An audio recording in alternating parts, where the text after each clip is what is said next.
Ginpakakas ginpabawi sang pila ka mga kongresista ang pahayag ni Batangas Representative Leandro Leviste sa iya privileged speech kahapon kung sa diin iya ginsiling nga si Representative Edwin Garjola ang nagpondo sang kampanya sa mga rekto dito sa Batangas. Sa isa ka motion ginsiling ni Iloilo 1st District Representative Janet Garin nga sa baylo nga strike out dapat inigid nga makakas ang bugo sa record sang kamera bangod wala ini isang basehan kag ebidensya. Antes sinigin pangitaan pa ni Garin sa Leviste sang documentary evidence kasunod sang alegasyon sini nga ginbuyan nga nagasto si Garjola kag Executive Secretary Ralph Recto sang 1 billion pesos sa 2025 elections lakip na ang ginaalegar nga vote buying. Ginbalikan na ba ni Leviste ang iya una nga statement nga wala siya nakahibalo kung ano gid ang matuod nga natabo apang ginapalabot lang sini ang ginhambal man sa iya.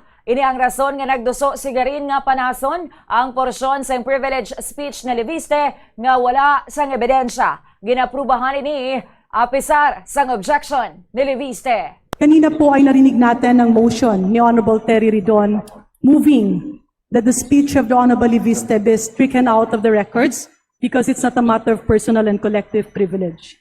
May I appeal to the Honorable Terry Ridon that his motion be instead amended to a motion to delete the statements made by the Honorable Leviste attributing to statements not being backed up by evidence. Specifically the statements alleging that the campaign of Governor Recto Mr. Speaker, and other members of Mr. the party were financed by another party list congressman, and all other allegations that cannot be backed up by documents and evidence. Mr. Speaker. Is there any objection? Mr. Speaker, may I give a response before a vote is made Is on there that? any objection? I There was object. a motion. I Is there object. any objection? I object. The chair hears I none. object. I object. Objection. Let's Because put it Congressman into a vote. Garjola gave money to All leaders those by in district favor for Bilma of and the Lapu. motion of the Objection. Honorable Garin, Mr. please Speaker, say aye. politicians, Batangas contest. Aye!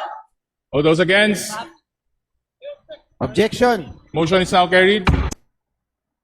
Nabatian si Representative Garin kag ang objection ni Leviste kag ang pagbinotohay dito sa sesyon.